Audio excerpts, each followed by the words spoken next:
Who can tell me some things you know about the moon? The moon starts as a crescent, but it's a life cycle because it keeps going over and over again. So crescent, half, and full, and it keeps It's a going. life cycle. That's a different way of putting it. I like that way of thinking. One of the strategies to help youth embrace active STEM learning involves connecting the activity to what youth already know about the concepts being discussed. Think, pair, share, brainstorming, providing time to reflect, and documenting what they learned are other strategies for actively embracing STEM learning. In this video, watch as Natalie uses these strategies to guide youth in learning about moon phases. It starts as a full moon, new moon. What are those called? Phases. Phases. What are phases of the moon? It's the change of the moon at each rate. Okay, so it goes through different stages. And kind of like, I like what Brooklyn said, kind of like a life cycle. Y'all know quite a bit about the moon. Does anybody know how many phases there are? Is there 8? I don't know. Are there 8? Yeah. If you agree with him, give me a thumbs up. If you disagree with him, give me a thumbs down. In just a moment, I would like you to pair and share.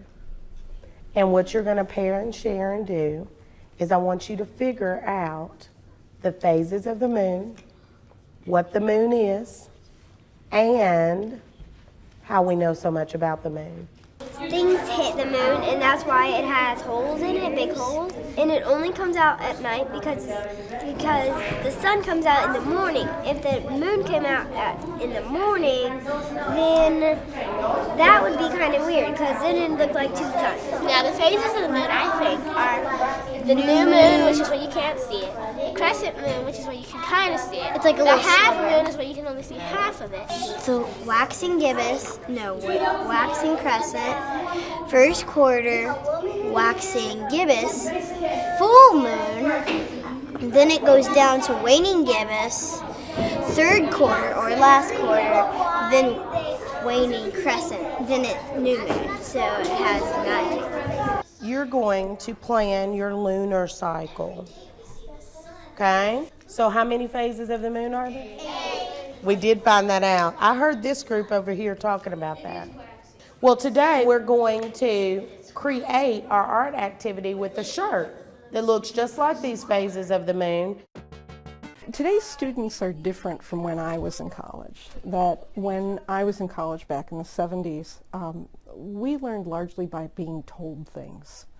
And so sitting and listening to a lecture in kind of a passive way, that doesn't mean that there weren't good lectures and that students didn't learn. We did learn, but we kind of were programmed for that kind of learning.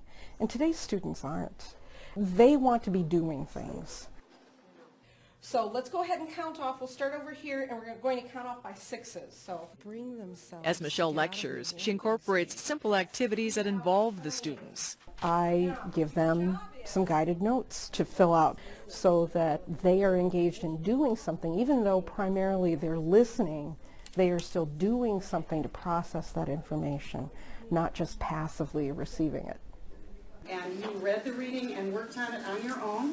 One way Linda Russell, a reading instructor from Minneapolis Community and Technical College, incorporates active learning into her reading class is through the use of group activity. They're very carefully crafted. I can make sure there are at least 2 strong students in every group so that we can spread out the strengths. Each group has a different reading and becomes an expert on that reading. I've created test groups now, so there's a representative from each of those readings, and they're going to get together, and together they're going to take this quiz. This activity is called a jigsaw. We'll see the students do one part of it, and then they'll go back to their original jigsaw groups, and they'll be checking with each other. It's helped a lot. I think with getting different people's ideas and just collaborating together, you end up learning a lot more than just, your own information. In this environment, students learn how to assess their own learning.